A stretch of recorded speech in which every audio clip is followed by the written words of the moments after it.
Hi everybody, I'm Jimmy Young with another edition of Prophecy Today Intelligence Briefing.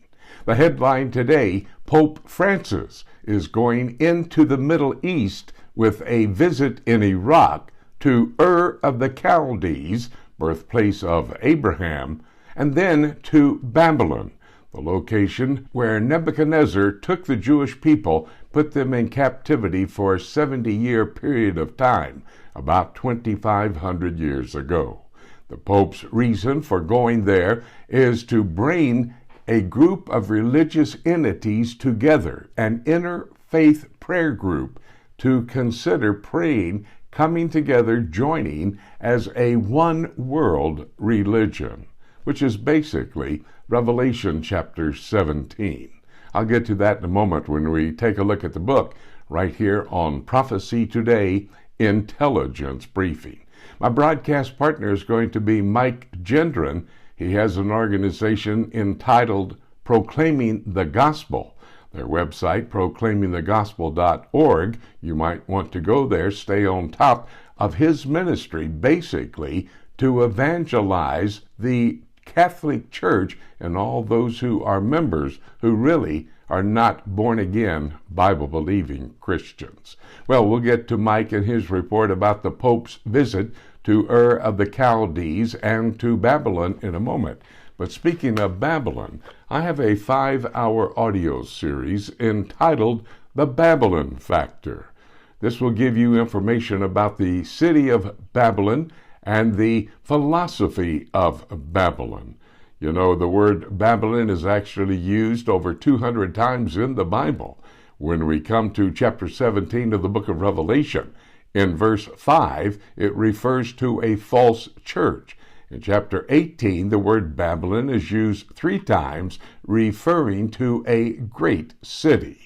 I will not focus on chapter 18, but chapter 17 will help us to understand the one world church that is coming together to be headquartered in Rome, Italy. Not Babylon, but Rome, Italy.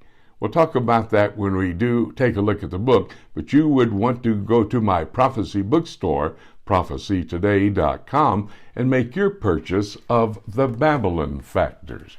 And in addition to that, let me tell you about this DVD. It's entitled Rome Rising.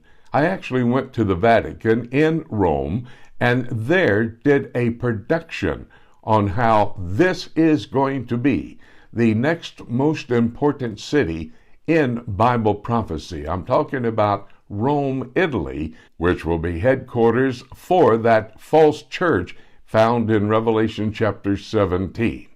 You need to get a copy of this video along with my 5-hour audio series, Babylon Factor.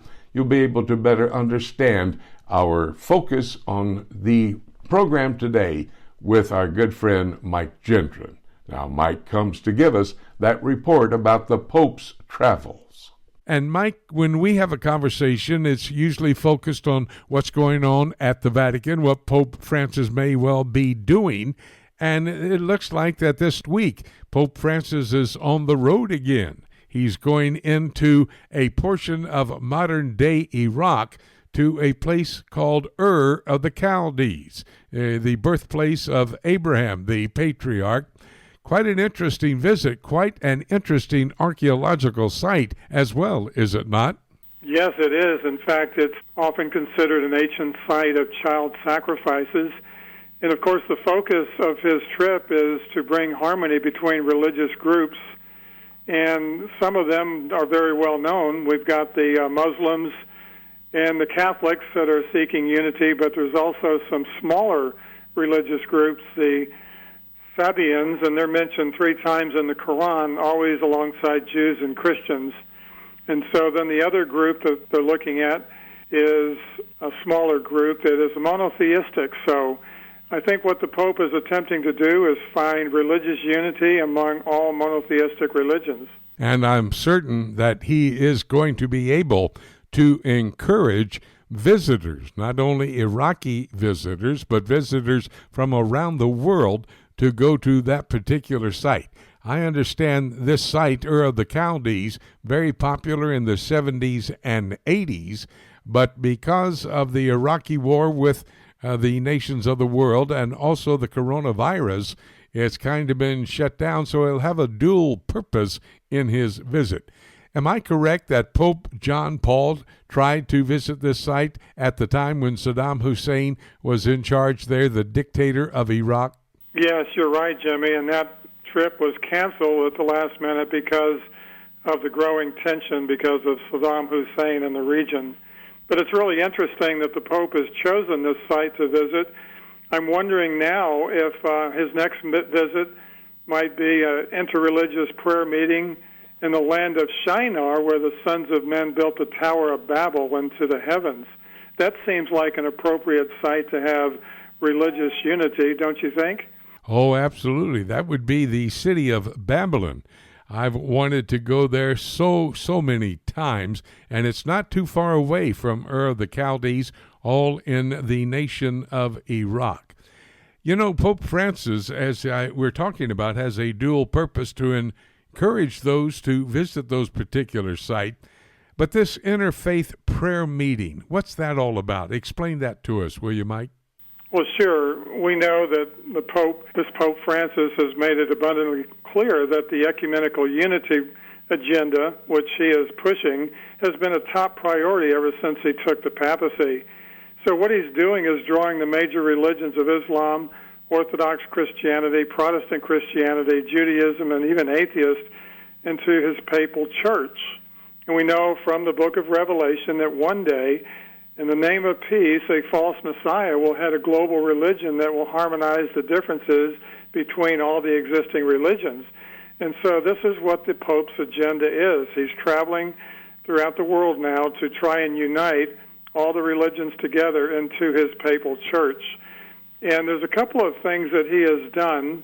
One of his strategies is using the idea that all the religions of the world worship the same God.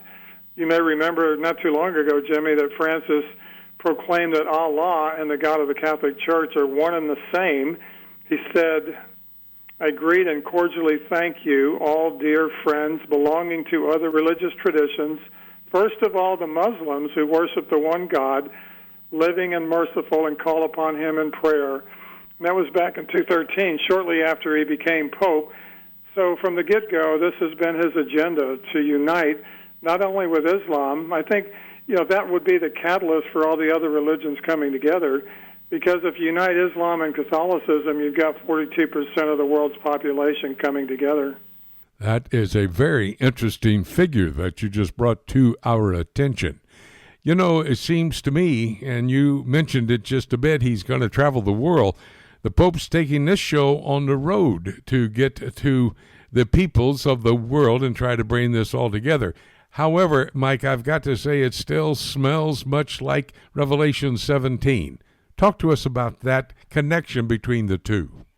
Well, we know from Revelation 13 and 17 that there will be two men that will unite the world. There will be a false Messiah, a false prophet, and he will unite the world in a global religion that will worship the other figure, which is referred to as the antichrist or the man of lawlessness. And so these two men together will usher in to a time of peace and prosperity.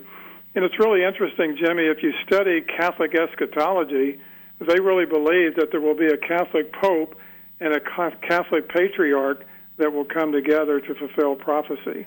That is very, very interesting. And the idea that the part of the world the Pope is deciding to visit, as you said, Ur of the Chaldees, but most likely he'll try to put into his visit a stop by Babylon itself, which, of course, is talked about there in Revelation, both 17 and 18. Mike, it's always good to be able to go to you when the Pope's on the move or there at the Vatican, whatever, and talk about the issues that may well be bringing together the fulfillment of Bible prophecy. Mike's address again, proclaimingthegospel.org. That's the website. Go there and sign up for his newsletter. And Mike, thank you so very much for giving us a few moments to talk about this issue. Appreciate it. We'll have another call down the road. Okay, Jimmy, anytime. It's always a pleasure. Very interesting that Pope Francis is traveling, actually taking his show on the road. He started at the Vatican there in Rome, Italy, bringing interfaith prayer meetings together, all the different faiths, Christians and Muslims and Jews, everybody he could bring together from even smaller religiosities for the purpose of an interfaith prayer meeting, and ultimately focused on bringing a one-world religion under his leadership into and headquartered in Rome, Italy. This is all that we see in Revelation chapter 17, that the Lord uses the Apostle John to foretell what indeed will happen as we approach the beginning of the tribulation period. You know, if you look at the book of Revelation chronologically, you start with the first 3 chapters. Those are chapters before the tribulation period, and that would include chapter 1, the person and power of Christ, and then the program of Christ as he gives it to the churches, those churches in Asia Minor. That would be chapters 2 and 3 of the book of Revelation. What is very interesting, in chapter 4, verse 1, we see the rapture. John said, I heard as it were a trumpet talking with me, which said, come up hither. Now that would be the rapture of the church. The next event in God's calendar of prophetic events to happen, the rapture of the church. From that point, chapter 4, verse 1, if you're going to read through the book of Revelation chronologically, not numerically, chapter by chapter, but chronologically, you go from chapter 4, verse 1 to chapter 17, verse 1, which is talking about that false church, which will be in operation. See, the rapture of the church, and then the return of Jesus Christ, and in between, the 7-year period of time. It's in that tribulation period, in the first 3.5 years, the first half of that tribulation period, when the Antichrist will rule over a false church in Rome, Italy. If you're looking at chapter 17 of Revelation, you'll notice that the word beast is used 9 times in this chapter. Chapter 13 and verse 1, the Apostle John said, I saw a beast rise up out of the sea. And that is referring to the Antichrist. So the word beast in chapter 17 referring to the Antichrist, who is going to be the leader of this false religiosity, this one world church there in Rome, Italy. Now you may say, how do you know it's Rome? Well, look at chapter 17, verse 9. It says, and here is the mind which hath wisdom. The 7 heads are 7 mountains on which the woman sitteth. The woman, that word woman, used 4 times here in the book of Revelation chapter 17, referring to the false church. The Lord also refers to the church as a harlot. Chapter 17, verse 5, Babylon, the mother of all harlots. And then the Lord uses the word whore 3 times in chapter 17 to refer to this false church. It's headquartered in Rome, Italy. This is key information for you to understand what the Pope is doing today, both at the Vatican and on the road at this time in Iraq, going to Ur of the Chaldees and Babylon itself, 2 very important biblical historic sites. You need to keep your focus on the Pope and what he does. I'm not saying that the Pope is the Antichrist or the false prophet. Either of these prophesied in the Word of God could not, I don't believe, necessarily be fulfilled by the Pope. What I am saying is the activities of the Pope will be setting the stage for chapter 17 of the book of Revelation to be fulfilled. But before all of that happens, remember, we go back to chapter 4, verse 1, the rapture of the church, and then that 7-year period of time begins up until the return of Jesus Christ. In that first 3.5 years, you're going to see the Antichrist heading up a false church in the city of Rome, Italy. And that is my prophetic perspective on the news today. I'm Jimmy DeYoung. Thank you very much for joining us on this edition of Prophecy Today Intelligence Briefing. Be sure to come back again next time when we will continue to look at current events in light of biblical prophecy.